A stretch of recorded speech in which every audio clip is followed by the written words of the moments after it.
हिंगोली वाशिम रोडवर राज्याचे कृषी मंत्री दत्तात्रय भरणे यांना शिवसेनेच्या ठाकरे शिवसेनेच्या पदाधिकाऱ्यांनी काळे झेंडे दाखवले होते। त्यानंतर पदाधिकाऱ्यांना पोलिसांच्या वतीने ताब्यात घेण्यात आले होतं। त्यानंतर आता पोलिसांकडून सुटका झाल्यानंतर वसीम देशमुख आहेत आपल्यासोबत। तुम्ही कृषी मंत्र्यांना काळे झेंडे दाखवले, काय कारण होतं त्यावेळेस?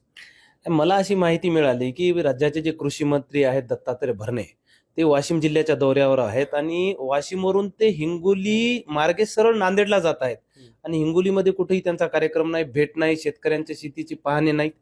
मग आम्हाला ती माहिती मिळताच मग आम्ही त्यांच्याकडे किंवा तुम्ही हिंगोलीवरून जातायत, कमीत कमी शेतकऱ्यांच्या काही भेटी घ्या, काही लोकांच्या व्यथा ऐका यासाठी म्हणून एक, आणि हिंगोली जिल्हा ओला दुष्काळ जाहीर करावा, फक्त दौरे नको, पाहणी दौरे नको, आता काहीतरी ठोस शेतकऱ्यांना मदत करा, हा एक आमचा विषय होता। म्हणून आम्ही तिथं त्यांना काळे झेंडे दाखवले।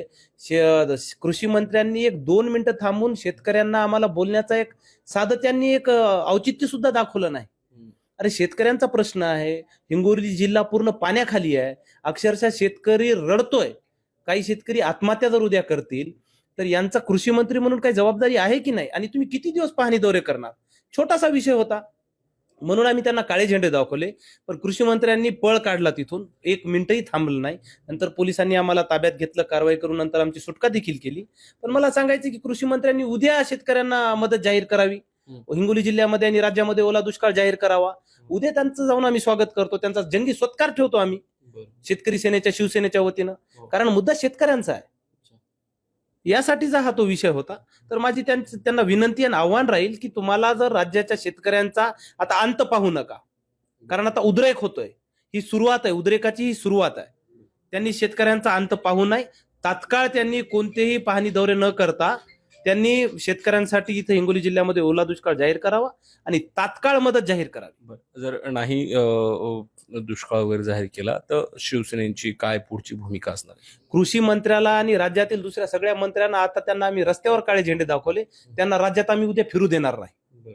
पूर्ण राज्यात, पूर्ण महाराष्ट्रामध्ये शिवसेना आणि शेतकरी सेना त्याच्या आक्रमकतेसाठी ओळखली जाते, त्यांना पूर्ण महाराष्ट्रामध्ये आम्ही फिरू देणार नाही। तर हे आहेत वसीम देशमुख, शिवसेनेच्या शेतकरी सेनेचे ते नेते आहेत। जर कृषी मंत्र्यांनी राज्यामध्ये ओला दुष्काळ जाहीर केला, शेतकऱ्यांना मदत दिली, तर आम्ही ज्या पद्धतीने काळे झेंडे दाखवले त्याच पद्धतीने त्यांचा सत्कार करू।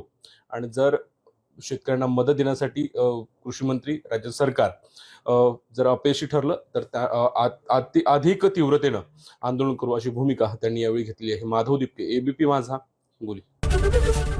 एबीपी माझा, उघडा डोळे बघा नीट।